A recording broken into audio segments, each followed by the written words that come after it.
This is all nuclear. It's a hot industry. It's a brilliant industry. You have to do it right.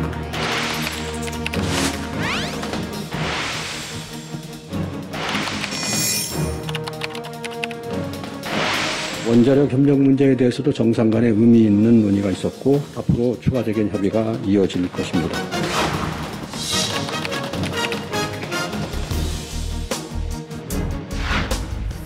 시청자 여러분 안녕하십니까? 그래픽으로 만나는 경제 토크쇼 픽, 복잡한 경제 이슈를 쉽고 명확하게 전달해 드리겠습니다.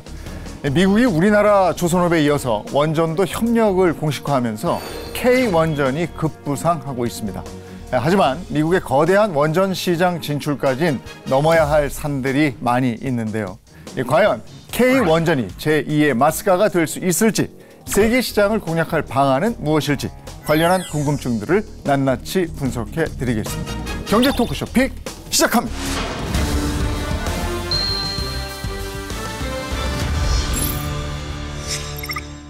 네, 오늘 함께해 주실 분들 소개해 드리겠습니다. 먼저 정용훈 카이스트 원자력 및 양자공학과 교수 모셨습니다. 어서 오십시오. 네, 안녕하세요. 네.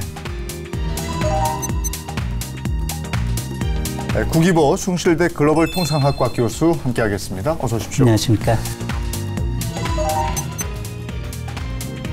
그리고 이슈를 보다 쉽게 전해줄 김용갑 기자 함께합니다. 어서 오십시오. 안녕하세요.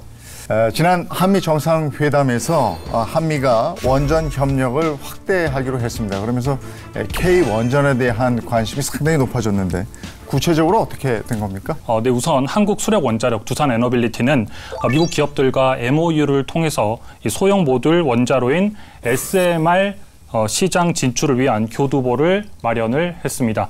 또한 두산에너빌리티와 한수원 그리고 삼성물산은 미국 민간 에너지 개발 사업자인 페르미 아메리카와 함께 미국 텍사스주에 추진 중인 인공지능 캠퍼스 프로젝트 추진에 힘을 모으기로 했고요. 더불어서 이 한수원은 공급사인 이 센트러스와 우라늄 농축 설비 구축 투자에 공동으로 참여하기로 했습니다. 우리가 지난 체코 원전에서 입증된 바와 같이 해외 원전 수출에 상당한 경쟁력이 있다는 것들이 드러났습니다. 그럼에도 불구하고 미국은 그동안 불모지나 다름이 없었습니다. 그런데 이번 양국 정상회담을 통해서 한미 간의 이제 원전 협력의 토대가 마련되었고 미국의 원전 건설 시 우리나라 기업들이 참여할 수 있는 길이 마련되었다고 볼 수 있겠습니다. 이거를 두고 많은 전문가들은 원전 기술 수혜국에서 이제는 원전 공급국으로 전환됐다라고 높게 평가를 하고 있습니다. 미국이 원전 협력이 우리나라를 주목한 이유는 뭡니까? 간단히 말씀드려서 필요하기 때문인데요. 미국의 원자력 주축 기업이 웨스팅하우스고요. 그 웨스팅하우스하고 비슷한 류의 기술을 가지고 있는 국가면서 웨스팅하우스가 가지지 못한 능력을 가지고 있는 것이 딱 한국입니다. 물론 프랑스, 일본도 있습니다만은 원전 건설이라든지 시공 능력에서 한참 뒤처져 있거든요. 그래서 우리랑 협력하지 않는다면 우리랑 경쟁해야 되는 이제 그런 입장에도 또 처해 있거든요. 그래서 크게 봐서 미국이 잘하지 못하는 시공 그리고 공급망 이 부분에서 한국이 잘하고 있고, 그리고 미국과 비슷한 종목이면서 향후 경쟁자도 될 수 있는 어떤 그런 관계이기 때문에 이 차에 한국을 우리 협력자로 끌어들여서 말하자면 거리를 두기보다는 이제 끌어안고 서로 이제 공격하기보다는 이제 협력하는 그런 관계를 만들려고 하는 것 같습니다. 미국은 이제 원천 기술을 가지고 있죠. 그럼에도 불구하고 지난 한 30년 동안 4기 정도를 이제 건설하는 거에 그쳤고, 그리고 또 최근에는 이제 완공한 그 경험 자체가 없습니다. 굉장히 오랫동안 공백이 있었던 거죠. 반면에 이제 우리 한국 같은 경우는 지난 30년 동안 국내에서만 22기의 원전을 건설을 했습니다. 그러다 보니까 이제 최신 기술까지도 많이 반영이 되고 또 안전성이라든가 이런 면에서도 이제 크게 입증이 됐습니다. 우리나라 원전 기술 수준 그리고 세계적으로 봤을 때의 경쟁력 어느 정도인지 궁금하고 강점과 단점 한번 짚어서 말씀해 주시겠습니까? 네, 우리나라 원전 수준은 세계에서 탑에 들어가 있다라고 볼 수 있고요. 그보다 더 중요한 건 지난 40년 동안 우리는 계속 현역이었습니다. 다른 미국이라든지 프랑스 쪽은 건설을 오랫동안 잘 못하면서 사실은 예비역의 상태로 계속 있었던 거죠. 그런데 한계점이라 그런다면 요번에 보셨겠지만은 우리가 전수받은 기술로부터 독자적인 기술을 만들었지만 이게 거기에서 파생된 기술이다 보니 그럼 그 파생된 기술을 실시하는 데 있어서 미국의 수출 통제를 받아야 됩니다. 뭐 그런 측면에서는 아직까지 좀 걸리는 부분은 남아 있는 거는 사실입니다. 미국에서 지금 신규 원전을 짓겠다는 거잖아요. 네. 우리가 참여했을 때 경제적인 효과, 가치 어느 정도라고 보세요? 2030년까지 신규 대형 원자로 10기를 착공하기로 했는데 이 비용이 이제 건설 비용만 한 750억 달러 정도가 되고 있습니다. 우리 돈으로 한 100조 원 정도가 되는 거죠.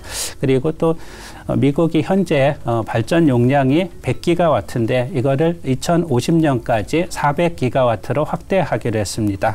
예, 이렇게 될 경우 이제 추가 원전이 굉장히 많이 짓게 되는데 그 금액을 제가 계략적으로 계산해 보니까 2조 달러가 넘어가는 것으로 이렇게 보입니다. 관련해 가지고 미국에서 내놓은 자료에 의하면은 원자력 산업이 창출하는 경제적인 파급 효과가 연간 한 400억 달러 이상 될 것으로 추산되고 있습니다. 네, 미국이 이렇게 신규 원전을 짓겠다고 하고 원전 르네상스를 선언한 배경은 어떻게 보십니까? 미국이 지금 해야 될 일이 여러 가지가 있죠.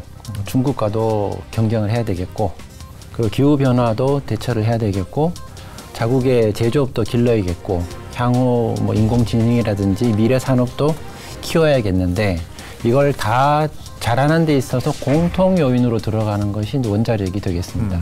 이게 간헐적인 재생에너지, 있다가 없다 하는 것들은 있을 땐 좋겠지만 또 없을 땐 또 문제거든요. 또 많아도 문제고, 그럴 때는 일단 바닥에서 든든하게 24시간 1년 365일 전기를 공급하는 어떤 솔루션이 필요합니다. 그리고 그건 CO2 배출이 없어야 되죠. 이 조건들을 다 놓고 보면은 원자력 밖에는 사실상 남지가 않습니다. 그리고 미국 정부 차원에서는 이 전력이 과거와 달리 국방과 연결이 되고 있는데 이 국방 시설 내에도 이제 AI 데이터 센터를 건립을 하고 이 데이터 센터에 들어가는 막대한 양의 전력을 이런 원전을 통해서 이제 공급을 하겠다라는 계획들을 가지고 있습니다. 근데 이게 이제 그 건설을 하려면 우리 기술력이 간다는 거고, 기술력이 간다는 건 사람이 간다는 건데, 이번 구금 사태를 보니까 이거 무서워서 누가 가겠습니까? 어떻게 보세요? 네, 지금 정말 이제 우려스러운 부분이죠. 그리고 네. 앞으로 이제 그런 일은 없도록 미리 뭐 계약에서 어떤 미국의 주도하는 회사와 우리 조인트를 한다 그러면 주도하는 회사가 이 문제들을 다 제도적으로 해결을 해놓고 시작할 수 있도록 그렇게 하도록 뭐 계약에 반영한다든지, 이게 사실 사람이 가서 직접 건설하면서 가르쳐주는 부분이 제일 중요하거든요. 그렇기 때문에 우리의 어떤 숙련된 기술 인력이 가서 거기서 반드시 활동을 해야 되는데, 거기에 만약 차질이 생긴다 그러면은 우리도 미국도 소기의 목적을 달성하기는 어려울 겁니다. 미 상무부 입장에서는 사실 어느 정도 배가 고픈 상태인데, 이 비자 문제를 다루고 있는 국토안보부 쪽에, 그다음에 의회 이런 쪽에서는 이제 배가 부른 상태라고 볼 수가 있겠습니다. 네. 그렇기 때문에 미 상무부가 국토안보부하고 이제 협의를 해서 한국에 대해서 이제 그 정규 취업 비자에 해당되는 H-1B를 그 안정적인 쿼터를 부여할 수 있도록 협조를 요청하지 않을까, 이런 생각들을 해봅니다. 이 가운데 한수원이 웨스팅하우스와 맺은 계약이 논란이 되고 있는데 이게 어떤 부분이 그런 건지 한번 점검해 보도록 하겠습니다. 김용갑 기자가 정리했습니다.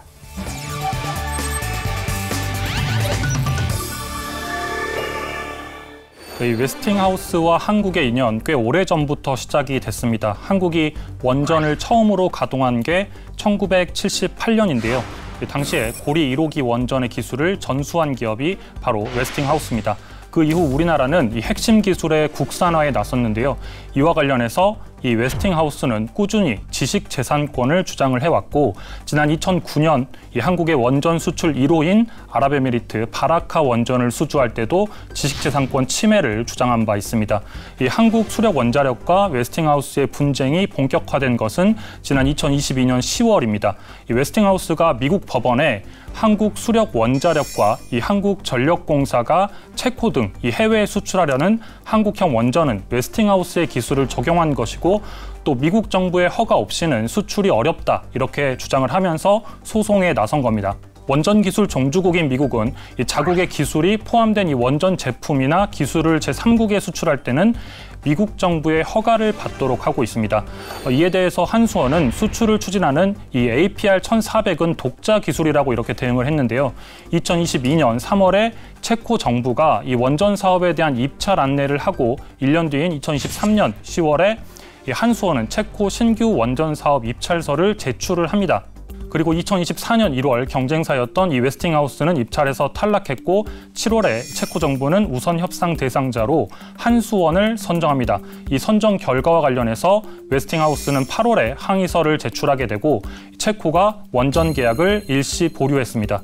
이 한수원은 결국 올해 1월 이 웨스팅하우스와 협상에 나서게 되는데요. 이 지식재산권 분쟁에 합의한 겁니다. 그런데 이 체코 원전 사업을 수주하기 위해서 웨스팅하우스와 불공정한 계약을 맺었다. 이러한 논란이 불거졌습니다. 이 합의 조건이 문제가 되는 건데요.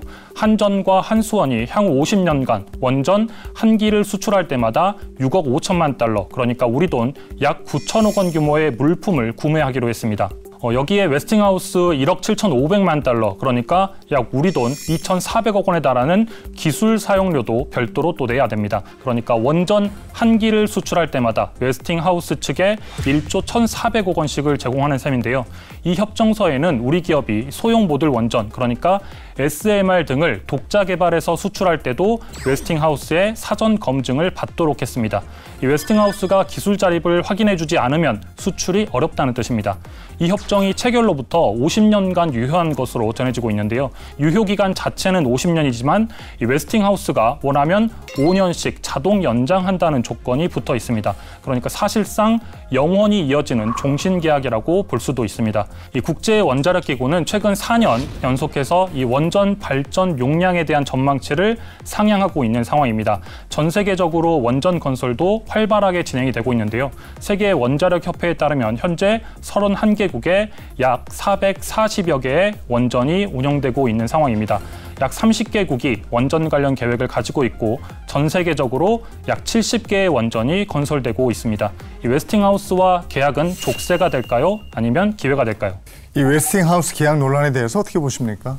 이게 족쇄가 될 거냐 기회가 될 거냐 이제 많은 이야기들이 있는데요. 뭐 둘 다가 저는 맞다고 봅니다. 사실 좀 아쉬운 부분은 이 지재권에 대한 어떤 이 다툼이 발생했을 때 만약 끝까지 간다 그러면 이런 정도의 어떤 조건으로 우리가 불리한 협정을 할 이유는 없을 것 같습니다. 뭐 경우에 따라서 우리가 승소할 수도 있는 거고요. 그리고 우리가 전수받은 기술로부터 새로운 기술을 만들어서 우리가 독자적으로 가지고 있어요. 그리고 전수해주지 않은 기술들도 우리가 독자적으로 개발해서 가지게 됨으로써 완전히 독립은 했는데 그 전수해준 기술이 어딘가 어디 한 구석에는 아주 조금이라도 들어가 있지 않겠느냐. 그러니 여기에 대해서는 우리의 권리를 주장한다라는 게 그 핵심이었고요. 그런데 이 시장 분할하는 것 빼고는 사실상 그렇게 크게 불리한 요소들은 없다고 보고요. 50년 플러스 알파로 영구히 간다라는 부분도 문자적으로는 그렇게 가능하겠습니다. 그렇지만 시장에서 APR 1400이라는 물건이 그럼 앞으로 몇 년 동안 이렇게 팔릴 거냐? 앞으로 50년 뒤에도 우리는 APR 1400만 팔고 있을 거냐?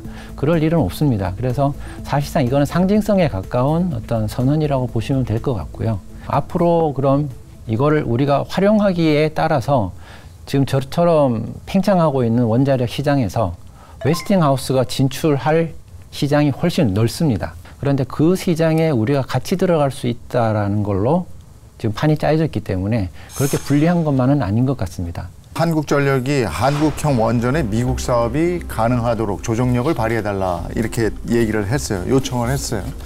이게 가능성에 대해서 어떻게 보십니까? 가능성이 뭐 확실하다고는 할 수 없겠지만은 네. 가능할 법도 합니다. 왜냐하면 미국에 운영되고 있는 원자로 중에 우리가 기술 이전을 예전에 받았던 그리고 우리가 독자적으로 만든 이 APR 1400이라는 이 노형하고 말하자면 사촌관계죠. 사촌관계인 원전을 운영하는 회사들도 있습니다. 그런 회사들에서는 익숙한 원전을 이제 운영하고 싶어 할 거고요. 이게 웨스팅하우스 걸 건설하는 게 나한테 이득일까? 아니면 한국형을 건설하는 게 이득일까?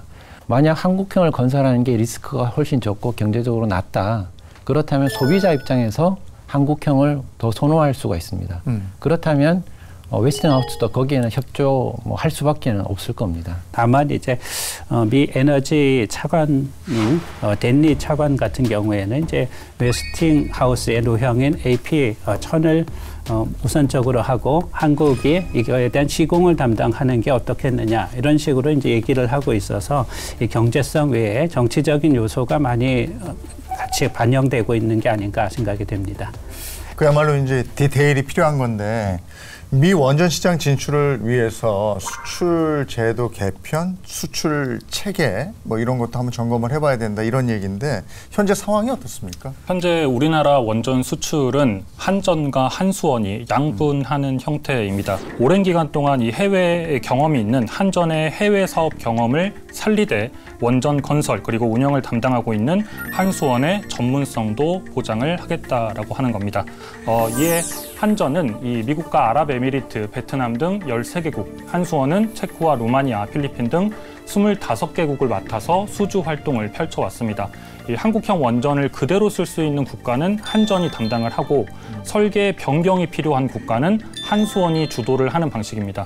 하지만 이 웨스팅하우스와의 지재권 분쟁 합의 과정에서 우리나라가 단독 수출할 수 있는 지역이 중동과 아프리카 그리고 이 아시아 지역으로 한정이 되면서 두 공기업의 수출 지역 구분의 의미가 퇴색이 됐고 웨스팅하우스와의 합작법인 설립 협상을 극대화하기 위해서도 이 창구 일원화가 필수적이라고 하는 이러한 얘기가 현재 나오고 있는 상황입니다. 그러면 이거 원전 수출 체제 개편 어떻게 가야 된다고 보십니까? 제가 볼 때는 하나로 모으는 것이 필요합니다. 예를 들어서 이거는 제가 그냥 부를 때 예를 들어 한국원자력공사라든지 어떤 그런 형태로 하나를 만들어야지 가뜩이나 지금 부족한 그 원자력 인력이 양쪽으로 갈라져서 일을 한다라는 것은 굉장히 비효율적이거든요. 그리고 밖에서 봤을 때 그럼 한국원자력은 어디서 하는 거냐? 한전이냐? 한수원이냐? 밖에서 봤을 때 또 헷갈리죠. 헷갈리고 헷갈린다는 얘기는 우리가 마케팅 차원이라든지 어떤 브랜드 차원이라든지 모든 면에서 이거는 부정적일 수밖에 없습니다. 그래서 한 군데로 통합해서 이 수출 기능을 가져가는 것이 맞다라고 생각합니다. 우리가 지금 어떻게 되어 있습니까? 우라늄 농축하고 그 원전에 대해서 전체적으로 우리가 독자적으로 할 수 있습니까? 이런 부분에 대해서는 미국의 승인을 받아야 되는 겁니까? 협정이 어떻게 되어 있습니까? 예, 기술적으로는 독자적으로 할 수 있습니다. 그러나 실질적으로는 미국과의 그 합의하에 할 수가 있겠습니다. 우라늄 농축은 우리는 분명히 원전에 연료를 넣기 위해서 하는 겁니다. 다른 의도는 전혀 없습니다. 그렇지만 제3자가 봤을 때는 의도가 있을 수도 있다라고 볼 수가 있겠죠. 무기를 만들려고 하는구나. 원자탄 만든다 이거죠. 그렇죠. 농축 우라늄 가지고 무기를 만들 수도 있지 않겠느냐. 그런 차원에서는 그 미국은 핵무기가 확산되는 것을 원치 않기 때문에 그걸 원하는 사람은 사실 없습니다만은 우리나라가 농축하기 위해서는 미국과의 협정이 필요하고요. 또 사용 해결료를 건드리는 데 있어서도 협정이 필요합니다. 거긴 또 플루토늄 때문입니다. 우리가 사용 해결료를 재활용하는 기술은 플루토늄을 가지고 플루토늄을 수출해서 추출한 플루토늄으로 무기를 만들 수가 없는 기술이에요. 그렇지만 사용 해결료를 건드린다는 것 자체로 이건 또 제3자가 봤을 때는 혹시 저기서 플루토늄을 추출을 하려고 하는 것 아닌가 하는 의심을 사게 되죠. 또 그런 측면에서 이건 또 미국과의 협정이 필요합니다. 근데 지금으로서는 그간 우리가 사용 해결료 관련된 재활용 기술이라든지 이런 기술을 많이 개발해 왔어요. 그리고 최근에는 미국과 같이 해왔습니다. 그런 이 레코드들이 쌓여있기 때문에 어떤 기술적으로는 미국과 협력 협정을 통해서 농축과 재활용을 우리가 할 수 있게 될 가능성은 굉장히 높아졌습니다. 그렇지만 이건 다분히 정치적인 문제이기 때문에 지금 예를 들어 관세 협정이라든지 어떤 다른 한미 간의 이슈하고 같이 연계되어 있는 문제지 이건 단독으로만 볼 수는 없을 것 같습니다. 그럼 원자력 협정이 개정돼서 우리가 미국의 그 사사건건 승인을 받지 않고 우리가 기술력은 있으니까 그냥 해요. 그러면 어떤 파급 효과가 있습니까? 첫째로는 우라늄 연료 공급이 굉장히 안정적이 될 수 있습니다. 지금 세계 원전 시장이 붐인데요. 결국 연료를 대규모로 필요로 하게 됩니다. 농축 우라늄이 엄청나게 많이 필요한데 현재 시설로는 농축 우라늄을 전부 공급하기가 어렵거든요. 연료 수급 측면에서 우리가 농축을 한국이건 미국에서건 우리가 할 수 있게 된다 그러면은 연료 수급이 원활해진다. 두 번째는 사용 후 해결료를 재활용을 하게 된다면 사용 후 해결료는 5%만 쓰레기거든요. 95%가 자원입니다. 그럼 95%를 재활용하고 5%만 버린다 그러면 그 버리는 처분장의 면적이 엄청나게 줄어듭니다.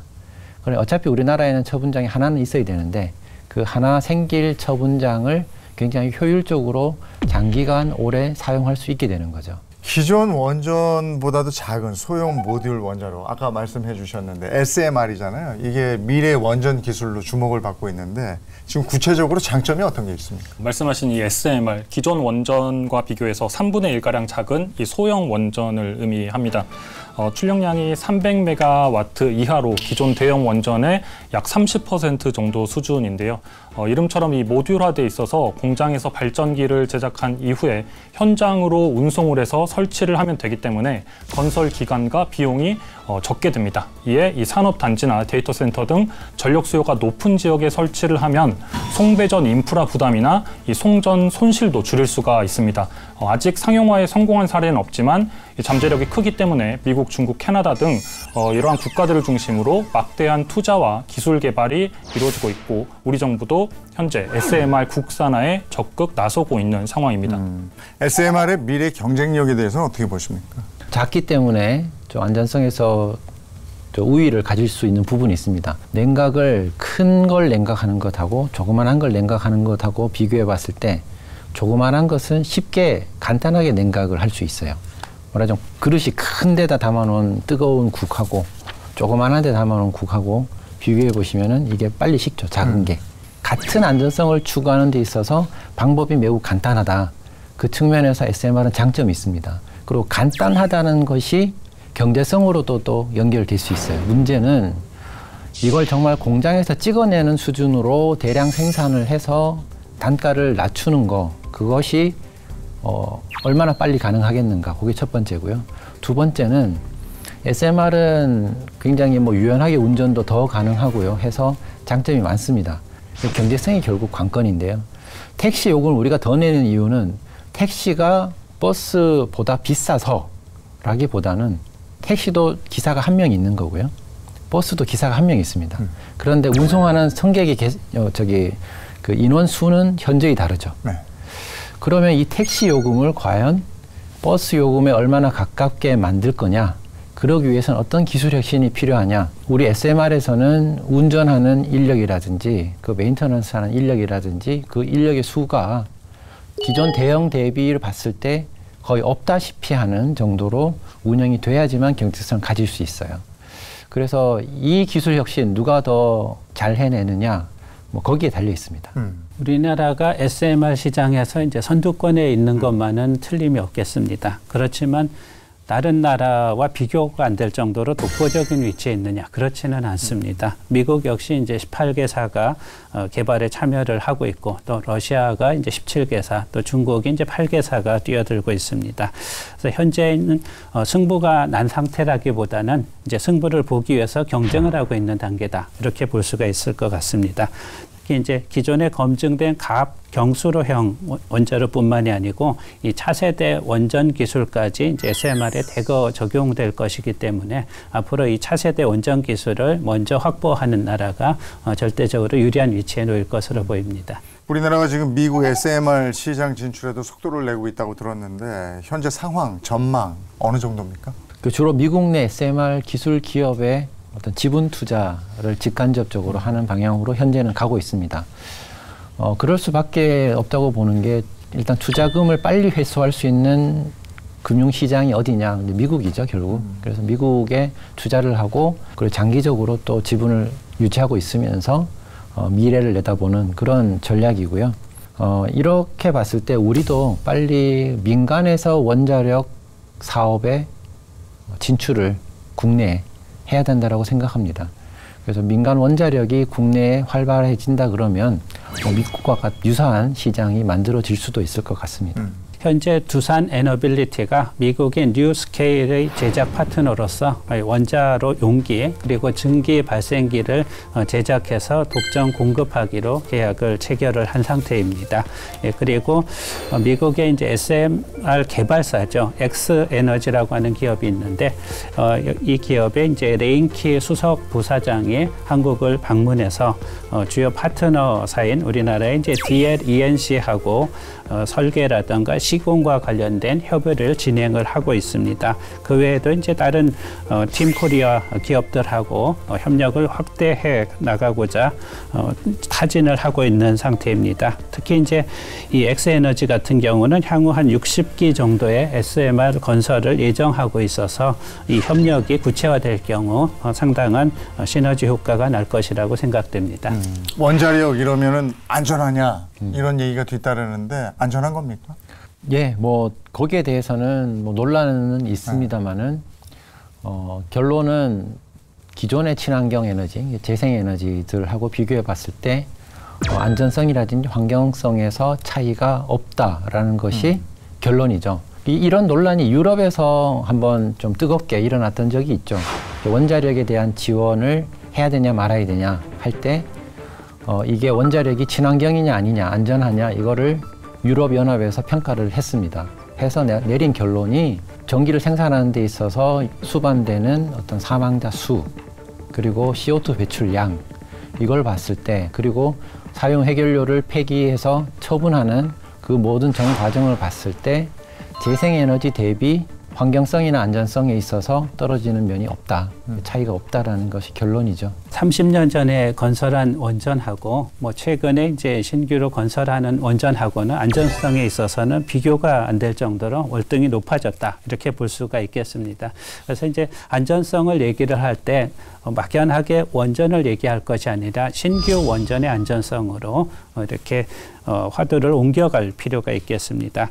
그리고 이제 친환경뿐만이 아니고 전력을 안정적으로 공급할 수 있는 장점도 있습니다.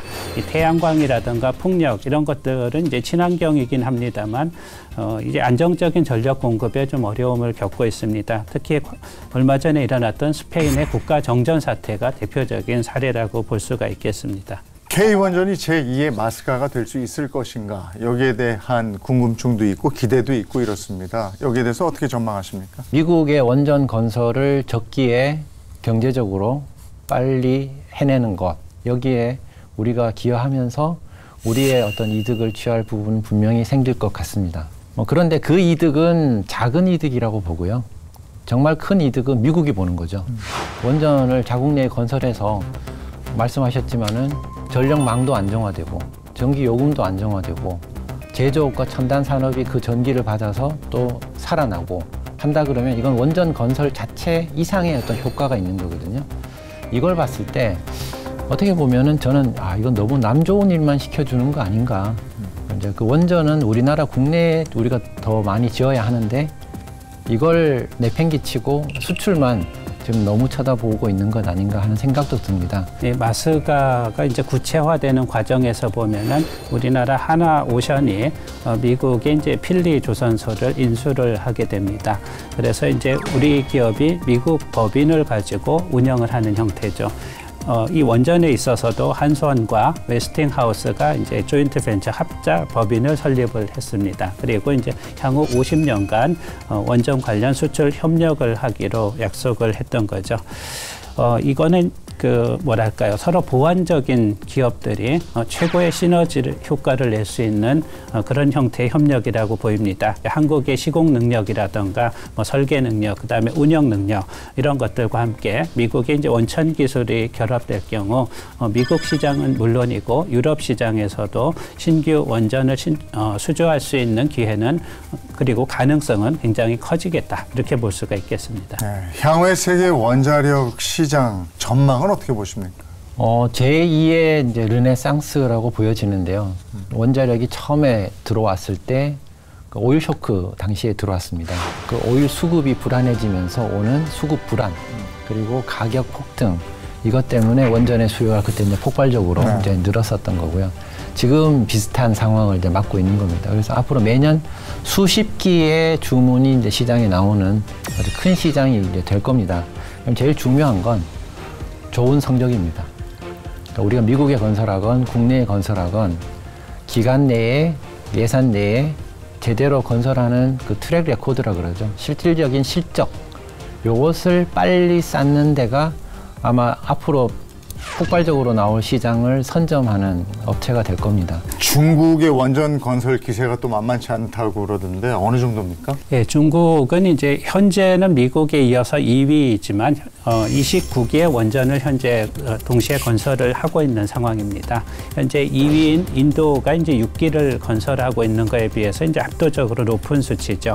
그리고 이제 2030년까지는 미국을 넘어서서 제1의 원전국이 될 것으로 예상이 되고 있습니다.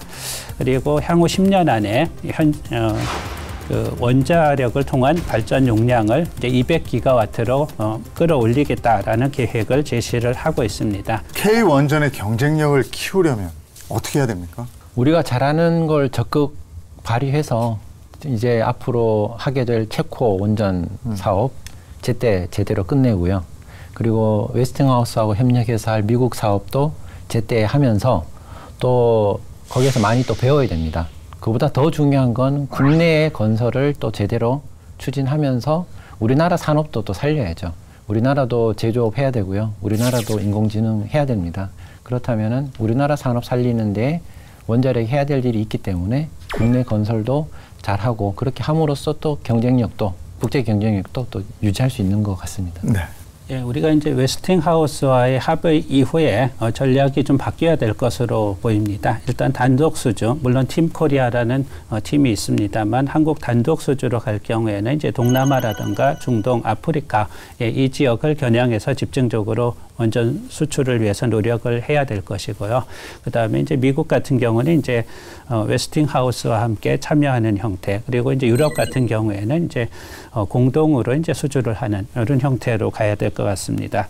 그리고 이제 이 원전 관련 기업들이 이제 팀 코리아를 형성하는 과정 속에서 이제 발전사라든가 건설사 그리고 원료사, 금융기관이 유기적으로 움직일 수 있도록 정부가 조정 역할을 해주는 것이 필요하다고 생각됩니다. 그리고 국내 시장과 정책도 이 보조를 좀 맞춰줘야 된다라는 목소리가 높습니다.